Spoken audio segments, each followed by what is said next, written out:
بسم اللہ الرحمن الرحیم۔ آج ہمارا لیکچر نمبر 20 ہے، 20واں لیکچر ہے۔ آج انشاءاللہ ہم سورہ فاتحہ شروع کریں گے، اور سورہ فاتحہ سے پہلے میں اعوذ باللہ من الشیطان الرجیم اور بسم اللہ الرحمن الرحیم، اس کو بھی ہم پہلے حل کریں گے۔ اعوذ باللہ، اعوذ کا معنی پناہ مانگتا ہوں میں، جیسے آپ نے قل اعوذ برب الفلق میں پڑھا۔ اعوذ باللہ، باللہ کا معنی اللہ کے ذریعے آسان ہے۔ من کا معنی سے، شیطان سے تو سب کے تعلقات آپ کو پتہ ہے۔ من الشیطان، شیطان جو ہے نا، بعض علماء کہتے ہیں شیطنت سے نکلا ہے، شیطنت سرکشی کو کہتے ہیں۔ ویسے اس کا جو اصل نام تھا نا، یہ ابلیس تھا، تو حرکتوں کی وجہ سے جو لقب ملا ہے اس کو وہ شیطان کا لقب ملا ہے، ٹھیک ہے نا۔ لوگوں کو لقب ملتا ہے نا مختلف قسم کے، تو ابلیس کو جو لقب ملا وہ کیا ملا؟ شیطان، شیطنت۔ من الشیطان الرجیم، رجیم کو سمجھنا چاہیے۔ رجم بہت مشہور لفظ ہے۔ رجم کا معنی پتھروں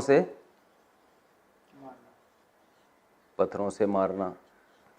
شادی شدہ مرد یا عورت زنا کرے تو اس کی سزا کیا ہے اسلام میں؟ رجم۔ تو پتھر سے مارنے کو کیا کہتے ہیں؟ رجم۔ مارنے والے کو کیا کہیں گے؟ راجم۔ جس کو مارا جائے اس کو کیا کہیں گے؟ مرجوم کہنا چاہیے اس کو۔ یہ جو رجیم ہے نا، رجیم، یہ شریف کی طرح ہے، صفت مشبہ، جیسے شرافت والا، کریم، کرم والا۔ تو یہ جو کریم یا شریف کا جو وزن ہے، فعیل کا جو وزن ہے، یہ مفعول کے معنی میں بھی استعمال ہوتا ہے عربی میں، ٹھیک ہے نا۔ تو رجیم کا معنی کیا ہوا؟ مرجوم۔ یعنی یہ جو رجیم ہے، یہ اس کا معنی کیا ہوا؟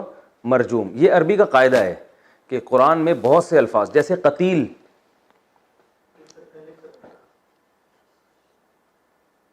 قتیل، مقتول کو بھی کہتے ہیں۔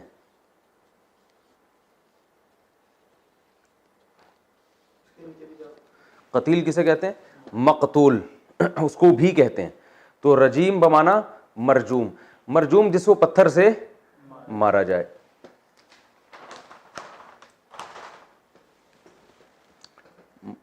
رجیم کا معنی کیا ہوا؟ جسے پتھر سے مارا جائے۔ اچھا، مراد اس سے یہ نہیں ہے کہ شیطان رجیم ہے، شیطان کو پتھر سے مارا گیا ہے۔ اصل میں ہوتا یہ ہے کہ جب آپ انتہائی ذلت کے ساتھ اپنی محفل سے کسی کو دھتکار دیں، نہ جا رہا ہو تو آپ اسے پتھر سے مار کے نکالیں کہ تیری ایسی کی تیسی، دفع ہو یہاں سے، کہتے ہیں نا، تو اسے کیا کہتے ہیں؟ دھتکارا ہوا۔ کیا کہتے ہیں اس کو؟ دھتکار دیا آپ نے اس کو، جس کو ہم یوں بھی کہتے ہیں مردود۔ مردود کا معنی جس کو رد کر دیا، ریجیکٹ کر دیا گیا ہو، تو مردود۔ اس کا پھر رجیم کا معنی کیا آتا ہے؟ مردود، دھتکارا ہوا، ٹھیک ہے نا، جس کو دھکے دے کے نکالا گیا ہو۔ تو یہاں رجیم کا معنی ریجیکٹڈ، جس کو مسترد کر دیا گیا ہو۔ تو اس لیے اس کا ترجمہ ہوتا ہے اعوذ باللہ، میں پناہ مانگتا ہوں اللہ کی، من الشیطان، شیطان سے، الرجیم جو کہ مردود ہے، یعنی وہ ہے جس کو اللہ کے دربار سے دھتکارا گیا، اللہ کی رحمت سے دور کیا گیا، وہ والے شیطان سے میں اللہ کی پناہ مانگتا ہوں۔ قرآن مجید میں آتا ہے وَإِذَا قَرَأْتَ الْقُرْآنَ فَاسْتَعِذْ بِاللَّهِ مِنَ الشَّيْطَانِ الرَّجِيمِ۔ فَإِذَا قَرَأْتَ الْقُرْآنَ، جب آپ قرآن کی تلاوت کریں، فَاسْتَعِذْ بِاللَّهِ مِنَ الشَّيْطَانِ الرَّجِيمِ، تو آپ پناہ مانگیں اللہ تعالیٰ کی شیطان مردود سے۔ تو اسی وجہ سے قرآن کی جب تلاوت کی بالکل ابتدا کی جاتی ہے تو سب سے پہلے پڑھا جاتا ہے اعوذ باللہ من الشیطان الرجیم۔ تو اعوذ باللہ پڑھنا مستحب ہے، واجب نہیں ہے، لیکن مستحب ہے کہ قرآن کی تلاوت کی جب ابتدا ہوگی تو اعوذ باللہ من الشیطان الرجیم۔ لوگ ہر دعا سے پہلے یہ پڑھتے ہیں اعوذ باللہ من الشیطان الرجیم بسم اللہ، یہ ٹھیک نہیں ہے۔ قرآن کی تلاوت سے پہلے جب بالکل ابتدا ہو تو اس وقت یہ پڑھنی چاہیے۔ نماز میں جب آپ تکبیر تحریمہ کہہ کے کھڑے ہوتے ہیں، پھر جب آپ ثنا پڑھتے ہیں تو ثنا پڑھنے کے بعد اعوذ باللہ من الشیطان الرجیم بسم اللہ الرحمن الرحیم، پھر سورہ فاتحہ پڑھنی چاہیے۔ پھر جب آپ نئی سورت شروع کریں گے تو صرف بسم اللہ الرحمن الرحیم۔ اگلی رکعت میں جب سورہ فاتحہ شروع کریں گے تو صرف بسم اللہ الرحمن الرحیم، کیونکہ قرآن کی تلاوت کی ابتدا تو آپ پہلی رکعت میں کر چکے ہیں، لہذا اب دوبارہ بار بار اعوذ باللہ ریپیٹ کرنے کی ضرورت نہیں۔ اگلی ہے بسم اللہ الرحمن الرحیم۔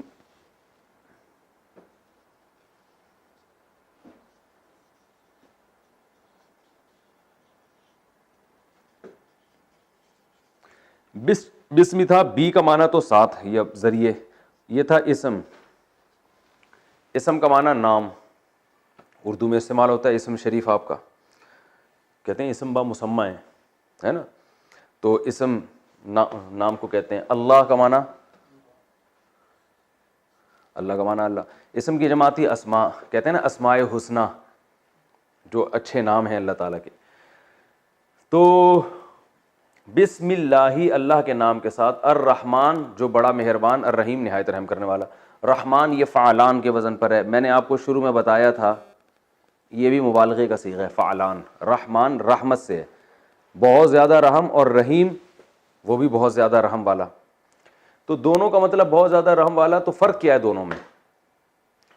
فرق یہ ہے، کہا جاتا ہے کہ رحمان کا معنی بہت زیادہ رحم اس لحاظ سے کہ ہر ایک پر رحم کرتا ہے، ٹھیک ہے نا۔ جیسے ہم اس کی مثال دیتے ہیں کہ کوئی بہت بڑا سیٹ ہو، ہم کہتے ہیں بہت بڑا سیٹ ہے، تو ہمارا مطلب یہ ہوتا ہے کہ جو بھی اس کے پاس بھیک مانگنے کے لیے یا چندہ مانگنے کے لیے جاتا ہے تو یہ اس کو لازمی دیتا ہے، چاہے تھوڑا دے، لیکن کسی کو مایوس نہیں کرتا، تو اس کو بھی بہت بڑا سیٹ کہتے ہیں۔ اور اس کو بھی کہتے ہیں کہ ہر ایک کو تو نہیں دیتا، لیکن جس کو دیتا ہے اس کو بہت زیادہ دیتا ہے۔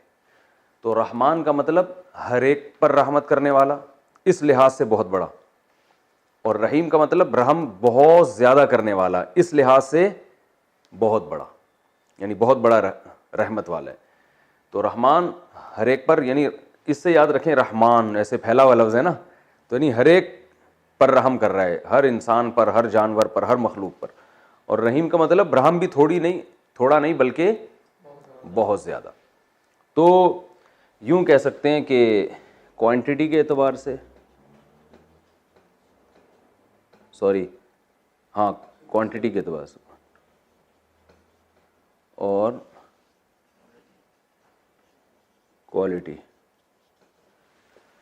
اسی وجہ سے بعض علماء نے یہ کہا ہے کہ اللہ رحمان ہے دنیا میں، رحیم ہوگا آخرت میں،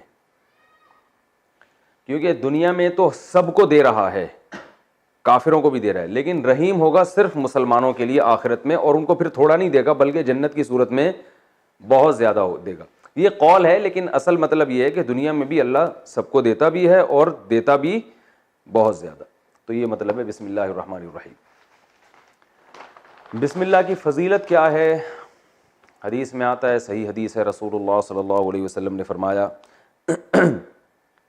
کل امر لم یؤدأ ببسم اللہ فہو اقطع۔ آپ صلی اللہ علیہ وسلم نے فرمایا، یہ آپ ایسے اپنی ڈائری میں نوٹ کر لیے گا، اردو میں نوٹ کر لیں، کہ ہر وہ کام جو بسم اللہ کے بغیر شروع کیا جائے وہ ناقص ہوتا ہے۔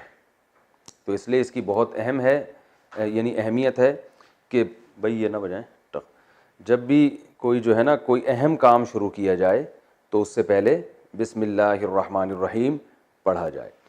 یہ جو کھانے کی دعا ہے، ہم بسم اللہ وعلی برکت اللہ پڑھتے ہیں، اس پر بھی محقق علماء نے اس پہ بھی رد کیا ہے کہ حدیث میں جو بسم اللہ الرحمن الرحیم کی ترغیب ہے وہی کرنا چاہیے، کھانے سے پہلے بسم اللہ وعلی برکت اللہ کسی حدیث سے ہمارے علم میں نہیں ہے کہ ثابت ہو۔ تو جب تک کوئی ٹھوس صحیح حدیث نہیں ملتی تو کھانے سے پہلے بسم اللہ الرحمن الرحیم ہی پڑھنا چاہیے، اور کھانے کے بعد کی مشہور دعا الحمدللہ الذی اطعمنا وسقانا وجعلنا مسلمین۔ آپ یہ نوٹ کریں، ہم نے دعاؤں پر بھی ایک جو ہے نا وہ کچھ لیکچر ریکارڈ کروانے، جو روز مرہ کی دعائیں ہیں نا وہ، اور ان کا مطلب، تاکہ صبح و شام کی دعائیں بھی یاد ہو جائیں لوگوں کو۔ اچھا، بسم اللہ الرحمن الرحیم، یہ تو فضیلت ہو گئی بسم اللہ کی۔ آپ صلی اللہ علیہ وسلم نے فرمایا ہر وہ کام جو بسم اللہ کے بغیر شروع کیا جائے وہ ناقص ہوتا ہے، تو ہر اچھے کام سے پہلے کیا کرنا چاہیے؟ بسم اللہ۔ اسی طرح یاد رکھیں، ایک سنت یہ بھی ہے کہ جب بھی کوئی تحریر لکھی جائے، اہم تحریر ہو، اس تحریر میں بھی شروع میں بسم اللہ الرحمن الرحیم لکھا جائے۔ لوگ کیا کرتے ہیں، ایک یا تو 786 لکھ دیتے ہیں، وہ بھی ٹھیک نہیں ہے، اور بعض لوگ کہتے ہیں ہم بسم اللہ اس لیے نہیں رکھتے کہ کہیں یہ کاغذ زمین پہ نہ گر جائے اور اس کی بے ادبی نہ ہو، تو یہ غلط ہے. کاغذ کو زمین پہ نہیں گرانا چاہیے, بے ادبی نہیں کرنی چاہیے, لیکن اس ڈر سے بسم اللہ لکھنا ہی چھوڑ دینا یہ بھی غلط ہے. تو آپ جب بھی کوئی اہم تحریر لکھیں, کسی کو خط لکھیں, کوئی رسالہ لکھیں, تو اس میں شروع میں کیا لکھنا چاہیے؟ بسم اللہ الرحمن الرحیم. اور بسم اللہ ذرا اچھے خط میں سیکھنی چاہیے. لوگ پتہ نہیں کہ یوں یوں کر کے بنا دیتے ہیں عجیب سی. بسم اللہ کی پریکٹس کریں. دوبارہ اس پہ ایک تو یہ قلم پھسلتا ہے, میری رائٹنگ اتنی گندی ہے نہیں جتنی اس میں لکھی جا رہی ہے.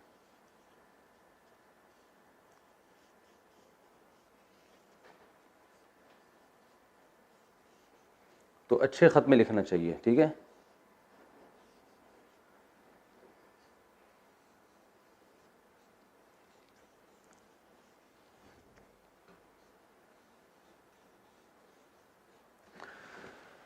اس پہ یہ جو ہے نا مارکر پھسلتا ہے, لیکن آپ اس کی پریکٹس کریں, تھوڑا اچھے خوبصورت انداز میں لکھنی چاہیے.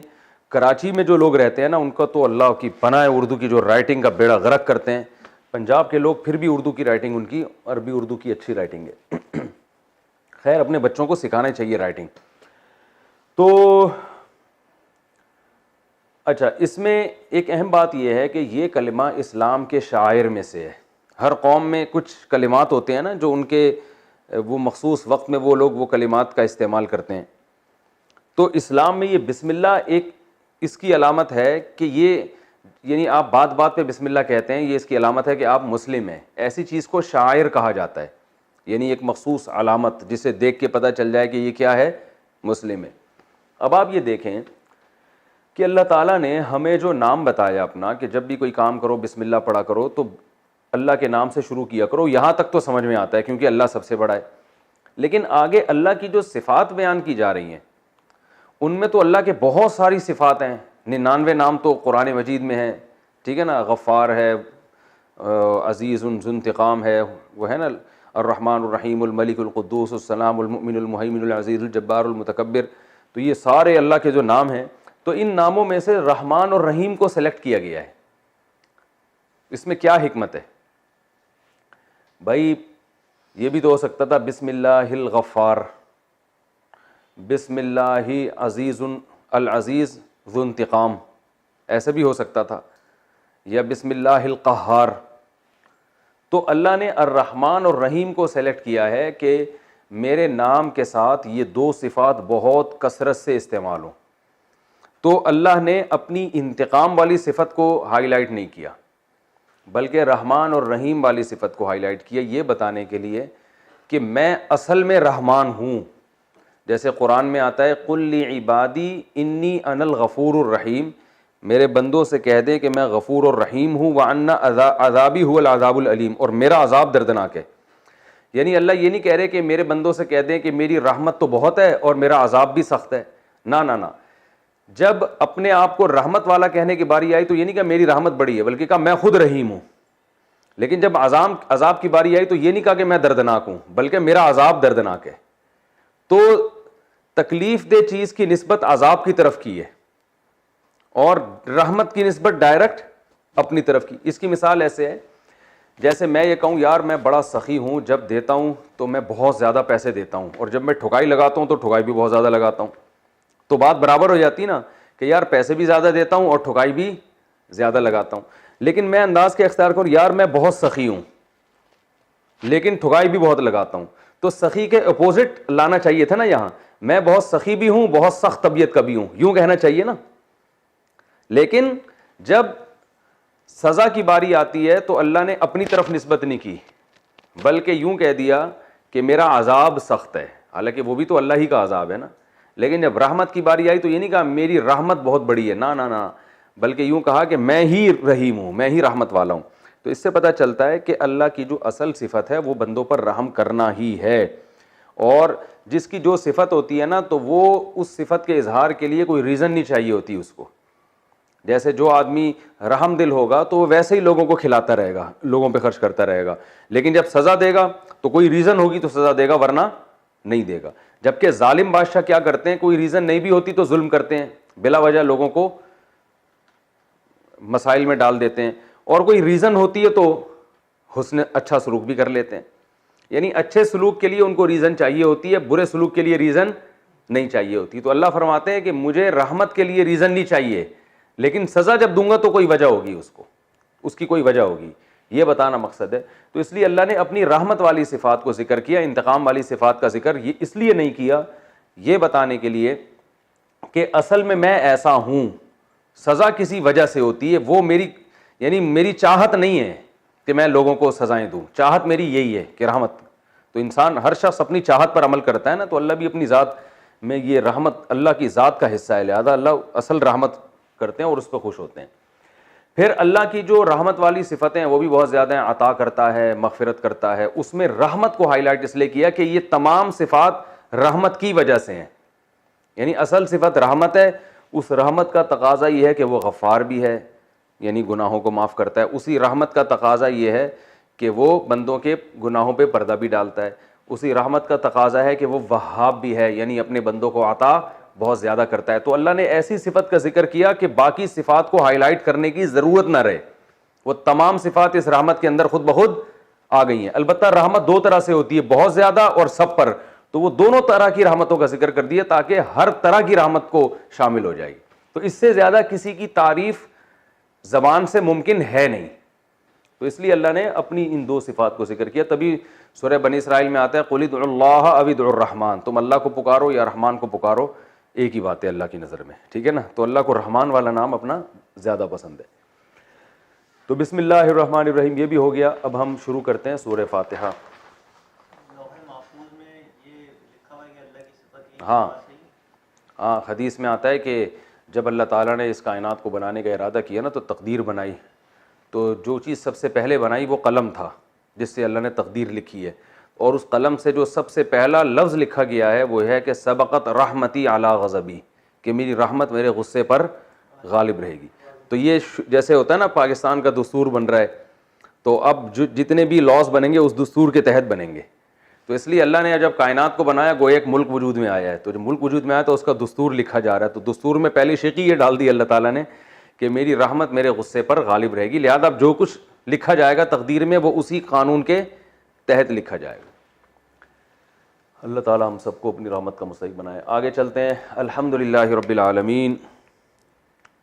سورہ فاتحہ, اس کی میں فضائل اور تفسیر تو بعد میں کروں گا, پہلے گرامر کے لحاظ سے ہم سورہ فاتحہ کو حل کریں گے. اچھا, بعض لوگوں کا مشورہ یہ ہے کہ پہلے ہم تفسیر پڑھ لیا کریں اور پھر گرامر کے لحاظ سے بعد میں حل کیا کریں, کیونکہ بہت سے لوگ گرامر میں انٹرسٹڈ نہیں ہیں, وہ چاہتے ہیں ہمیں تفسیر پتہ چلے. تو اس بارے میں جو کمنٹس کرنے والے لوگ ہیں وہ بھی مشورہ دیجیے گا, اور آپ لوگ بھی پھر سوچ کے آئیے گا. آج تو ہم اپنے اسی طریقے سے چلتے ہیں کہ پہلے ہم گرامر کے لحاظ سے حل کریں گے اور پھر آخر میں اس کی تفسیر بیان کریں گے. وہ پہلے حل کرنے کا فائدہ یہ ہوتا ہے کہ پھر ترجمہ اچھی طرح سمجھ میں آ جاتا ہے جنہوں نے گرامر پڑھی ہوئی ہے. الحمدللہ رب العالمین. اب یہ اتنا آسان ہو گیا ہے آپ لوگوں کے لیے کہ آپ لوگوں کو اس کا ترجمہ کرنے کی ضرورت نہیں ہے. الحمد, حمد کہتے ہیں تعریف کو, ہم کہتے ہیں نا حمد و نعت, حمد اللہ کی تعریف کو. للہ, اللہ کے لیے. رب, پالنے والا. رب کس سے نکلا یہ بھی ذہن میں رکھیں. رب اصل میں را با ہے, تشدید با پہ. جب بھی تشدید ہوتی ہے اس کا مطلب یہ دو لفظ ہیں, یہ اصل میں دو لفظ ہیں. اردو میں لفظ آپ نے سنا ہے نا تربیت, اردو میں لفظ ہے نا تربیت, تو یہ یوں سمجھ لیں کہ یہ وہی ہے. اور تربیت کسے کہتے ہیں؟ ٹریننگ, کسی کو آہستہ آہستہ ترقی تک پہنچانا, ایک اسٹیپ تک پہنچانا.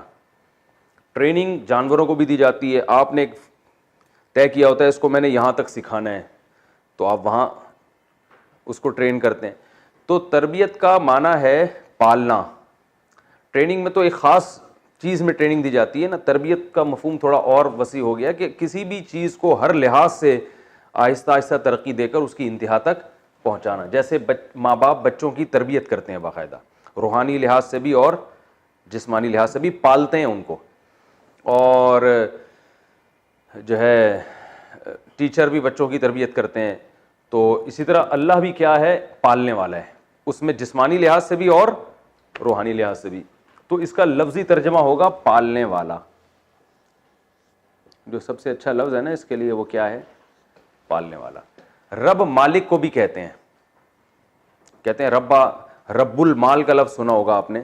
جب بزنس میں نا رب المال، یہ جو بینکنگ میں آج کل وہ ہو رہی ہے نا، تجارت ہو رہی ہے، مضاربہ، اس میں ایک رب المال ہوتا ہے. رب المال جو انویسٹر ہوتا ہے اس کو کہا جاتا ہے. یعنی انویسٹر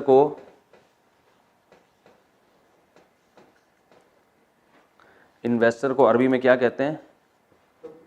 رب المال. جس کا پیسہ ہے، مال یعنی والا یا مالک کو بھی رب کہا جاتا ہے، پیسے والا. اچھا جی، اچھا. الحمدللہ رب العالمین. عالمین جمع ہے عالم کی. عالم کس سے نکلا ہے؟ علم سے. عالم کہتے ہیں جہاں کو. جہاں کا معنی ویر نہیں، وہ والا جہاں نہیں. جہاں کا مطلب نور جہاں یعنی اس کائنات کا نور. جہاں یعنی کائنات تو نہیں کہہ سکتے اس کو. عالم انگلش میں کیا کہیں گے اس کو؟ ورلڈ کہہ سکتے ہیں آپ، پوری دنیا. لیکن ایک جہاں، ورلڈ تو اس دنیا کو کہتے ہیں نا. یونیورس تو پھر پوری کائنات آ جاتی ہے اس میں. تو کائنات کو بھی کہہ سکتے ہیں، ٹھیک ہے نا. سارا عالم جتنا بھی اس کائنات میں جو کچھ بھی ہے. تو کیوں کہتے ہیں عالم نکلا ہے علم سے؟ تو کیونکہ اس کائنات کو دیکھ کر ہمیں علم ہوتا ہے کہ اس کو کوئی بنانے والا ہے. تو اس علم کی وجہ سے اس کائنات کو عالم کہا جاتا ہے. ٹھیک ہے نا، کہ علم پہنچانے والی.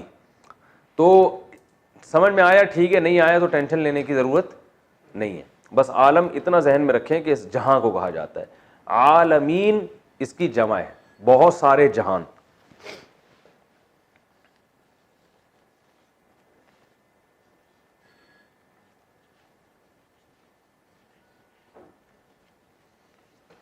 بہت سارے جہاں، بہت سے جہاں. ٹھیک ہے. تو تمام تعریفیں اللہ کے لیے ہیں جو تمام جہانوں کا مالک ہے. یوں کہا جاتا ہے تمام جہانوں کا مالک. تمام جہان کیوں کہے گئے یہ پھر ہم تفسیر میں. الحمدللہ رب العالمین. الرحمن الرحیم آسان ہے، یہ گزر چکا ہے. بڑا مہربان، نہایت رحم کرنے والا. مالکی، میم پہ کھڑا زبر ہے. عربی میں میم الف ما لکھ دو یا میم پہ کھڑا زبر ڈال دو، ایک ہی بات ہوتی ہے. ٹھیک ہے نا. مالکی یوم، یوم کا معنی دن.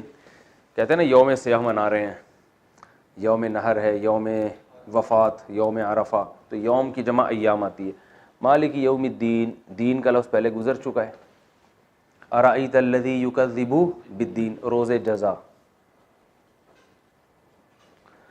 مالک یوم الدین. ایاک نعبد، گرامر میں تفصیل سے بتا چکا ہوں. ایاک،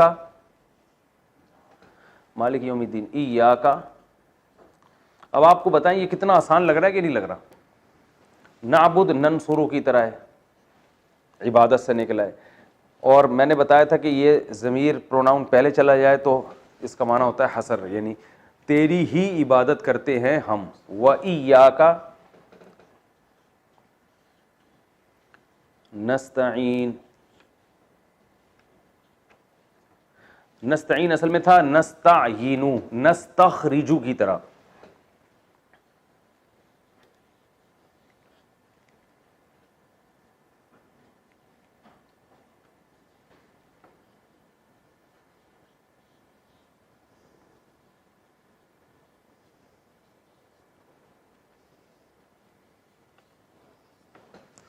نستخرجو کی طرح. ٹھیک ہے نا. عون سے نکلا ہے. عون مدد کو کہتے ہیں. جو کہتے ہیں نا یہ ہمارا معین ہے، مددگار ہے. ٹھیک ہے، ہیلپ، مدد کرنا. تو نستعین مدد طلب کرنا، استعانت. اس کو میں کافی ڈیٹیل سے مثالوں سے پہلے سمجھا چکا ہوں. تو یعنی آپ نے جو اردو میں اس سے ملتا جلتا لفظ ہے وہ کیا ہے؟ اعانت، مدد. ٹھیک ہے نا. اور معین کہتے ہیں، معین اختر تھا نا جس کا انتقال ہو گیا، اللہ مغفرت کرے. اس کے کلپ کبھی کبھار میں دیکھتا ہوں، مزاحیہ کلپ. تو وہ ماموں گالیاں دیتے ہیں. تو سنیں حالات بتائیں. انور مسعود اس سے پوچھ رہے کہ آپ کے حالات کیسے ہیں؟ کہہ رہے الحمدللہ نلکوں میں پانی آ رہا ہے، الحمدللہ بجلی بھی ٹھیک ہے اور پیٹرول پمپ کھلے ہوئے ہیں. تو کہہ رہے آپ پہلے پاکستانی ہیں جو ماشاءاللہ اتنے خوش اور سارے حالات ٹھیک ہیں, رہتے کہاں ہیں آپ؟ کہہ رہے ہیں میں دبئی میں رہتا ہوں. کبھی کبھار وہ شارٹ کلپ دیکھتا ہوں, بڑے سنجیدہ ہوتے ہیں, کوئی بے حیائی نہیں ہوتی. تو وہاں سے جو ہے نا نستعین, تو انہوں نے کہا تھا ماموں گالیاں دیتے ہیں, حالات ایسے ہو گئے نا پاکستان کے. اس نے کہا آپ کے ماموں کیا کرتے ہیں؟ انور مسعود نے پوچھا. کہہ رہے گالیاں دیتے ہیں. تو اوپر سے ان کی زبان پہ ہر وقت گالیاں. تو کہنے پولیس والوں کو بلایا کسی نے, تو پولیس والوں کو گالیاں دی, تو ایسی گاڑی گالیاں دے رہے تھے کہ پولیس والے مجھ سے مطلب پوچھ رہے تھے. اچھا خیر, نستعین مدد طلب کرتا ہوں میں, ٹھیک ہے نا. ایاکا نستعین تجھ ہی سے مدد طلب کرتے ہیں ہم, میں نہیں ہم. نستخرج جو ہے نا نضربو سے ملتا جلتا ہے. کسی کو اتنا لمبا یاد نہ بھی ہو تو نضربو تو ذہن میں ہوگا نا, نضربو. ایاک نستعین, ایاک نعبد و ایاک نستعین اہدنا الصراط المستقیم. ٹائم کتنا ہے بھائی؟ اچھا, اہدنا اس کو خوب سمجھیں. اہدی, پہلے اہدی کو سمجھیں, بہت آسان ہے. ہدایت سے نکلا ہے. ہدایت کا معنی رہنمائی کرنا.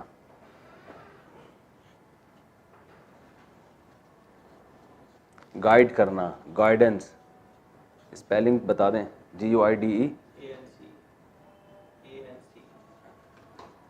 گائیڈنس, رہنمائی.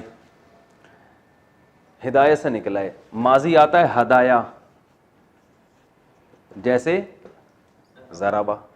مضارع آتا ہے یہدیو, لائک, ٹھیک ہے, یضربو, جیسے یضربو. تو اب میں نے بتایا تھا یہدیو سے امر کیسے بنے گا. اصل میں بنتا ہے تہدیو سے, یہ ذہن میں رکھیں. تہدیو سے امر کیسے بنے گا؟ پہلا حرف گرایا, دیو, ٹھیک ہے نا. آخر کو ساکن کیا, لیکن آخر میں یا آ رہا ہے نا, حروف گڑبڑی ہے, تو امر بناتے ہوئے نا اس کو ساکن کے بجائے غائب ہی کر دیتے ہیں کہ کیا تکلف. تو بن گیا. اب پہلا حرف ساکن ہے تو شروع میں حمزہ لے, اہدی.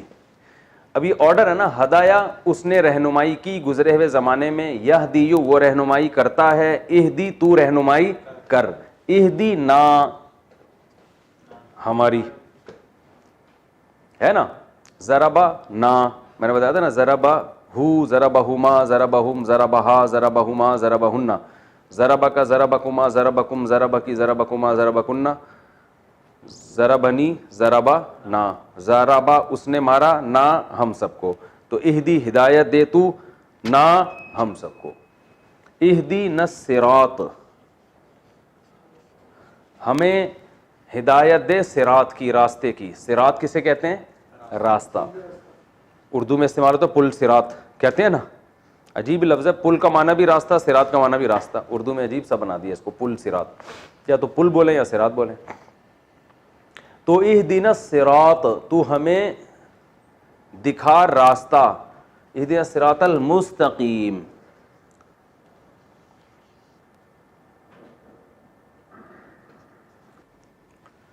تو المستقیم ہے المستخرج کی طرح, ٹھیک ہے نا. جیسے استخراج ہے نا, تو ایسے ہی تھا استقوام, ٹھیک ہے. تو المستقیم اصل میں تھا المستقیم,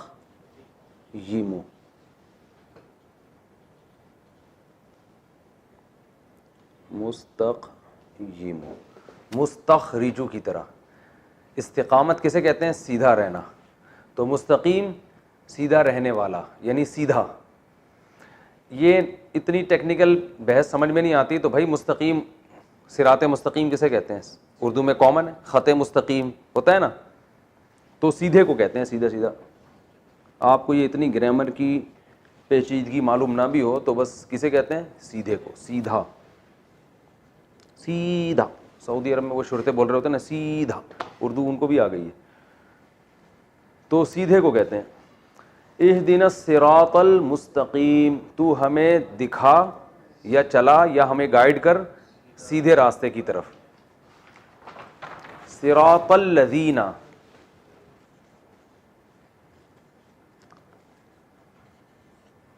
ان لوگوں کا راستہ، وہ جو کہ ہے نا الذین کا راستہ، انعمتا،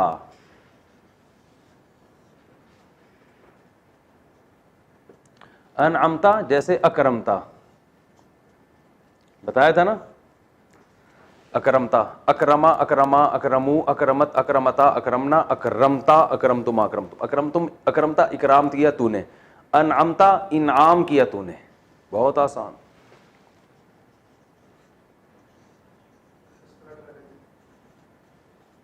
انعمتا علیہم، علا کا معنی پر اور ہم کا معنی وہ، ان لوگوں کا راستہ انعام کیا تو نے ان پر، ان لوگوں پر.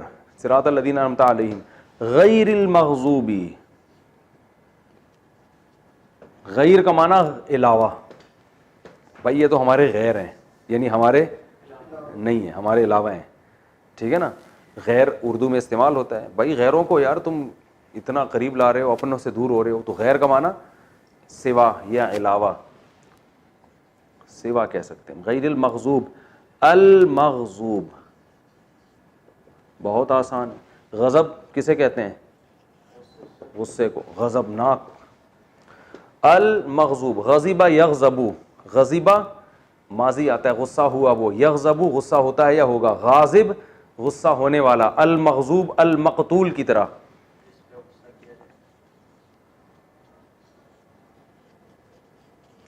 وہ جس پہ غصہ کیا جائے، یعنی جس پر غصہ ہو. المغضوبی، وہ کہ غصہ کیا جائے، علیہم ان لوگوں کے اوپر، علی کا معنی پر اور ہم کا معنی ہوں، یعنی غیر المغضوبی علیہم ان لوگوں پر غصہ کیا گیا ہوا ہو کے علاوہ، یہ لفظی ترجمہ بنے گا. یعنی اے اللہ تو ہمیں سیدھا راستہ دکھا، ان لوگوں کا راستہ کہ تو نے ان پر انعام کیا، سوائے ان لوگوں کے جن پر تیرا غضب ہوا، یعنی جن کے اوپر تیرا غضب کیا گیا ہو، ان لوگوں کے علاوہ کا راستہ. صحیح ہے نا، یہ لفظی ترجمہ ہمارا ہے. ولا الضالین، ولا، ولا کا معنی اور نہیں، ضالین نیچے لکھ سکتا ہوں بھائی. ضالین کا مطلب کہ اصل میں تھا ضالین،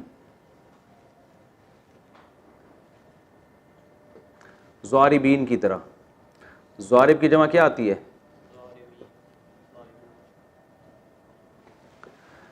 ضاربین، ضارب میں نے مارنے والا، ضاربین اس کی جمع مارنے والے. ضالل ضلالت والا، گمراہ ہونے والا، ضاللین گمراہ ہونے والے. تو ضاللین میں دو حرف ایک جیسے آ گئے نا، تو ان کو ایک بنا دیتے ہیں، ضاللین کو بناتے ہیں ضالین. سمجھ گئے؟ گمراہ ہونے والے.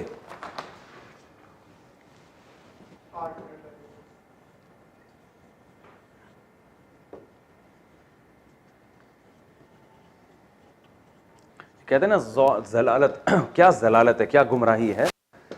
تو وَلَضَّالِّينَ، ٹھیک ہے. اب ترجمہ دیکھیں دوبارہ. صراط الذین ان لوگوں کا راستہ، انعمتا انعام کیا تو نے، علیہم ان لوگوں پر، غیر المغضوب علیہم ان لوگوں کا راستے کے علاوہ جن پر تیرا غضب نازل ہوا، ولا اور نہیں، والضالین گمراہوں کا، یعنی گمراہوں کا راستہ بھی نہیں. تو اس کا آسان ترجمہ ہوتا ہے ہمیں چلا ان لوگوں کے راستے پر جن پر تو نے انعام کیا، نہ کہ ان لوگوں کے راستے پر جن پر تیرا غضب ہوا، اور نہ گمراہوں کے راستے پر. بات سمجھ بھائی؟ دوبارہ ترجمہ لکھ دیتا ہوں میں.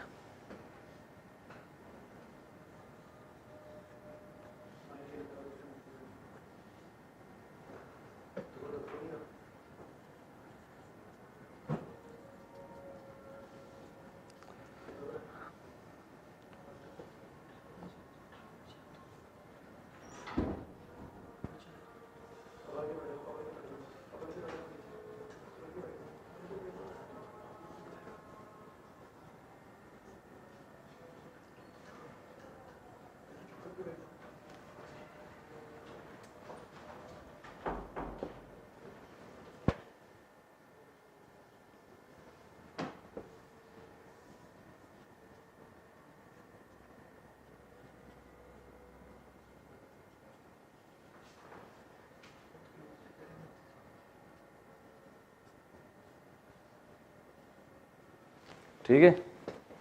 ہمیں چلا ان لوگوں کے راستے پر, یا ہمیں گائیڈ کر ان لوگوں کے راستے پر جن پر تیرا انعام ہوا, نہ کہ ان لوگوں کے راستے پر جن پر غضب کیا گیا, اور نہ گمراہ لوگوں کے راستے پر. تو غیر کا معنی نہ کہ, یوں ہم آسان ترجمہ یوں کریں گے, غیر المغضوب علیہم ولا الضالین. آمین کا مطلب ہے اے اللہ تو ہماری دعا قبول کر. آمین کا معنی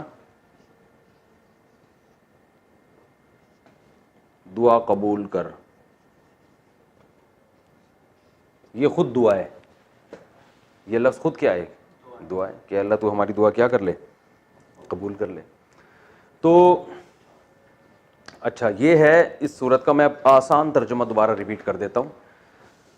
الحمد للہ رب العالمین, تمام تعریفیں اللہ کے لیے ہیں جو تمام جہانوں کا پالنے والا ہے. الرحمن, بڑا مہربان, الرحیم, نہایت رحم کرنے والا. مالکی یوم الدین, روز جزا کا مالک ہے.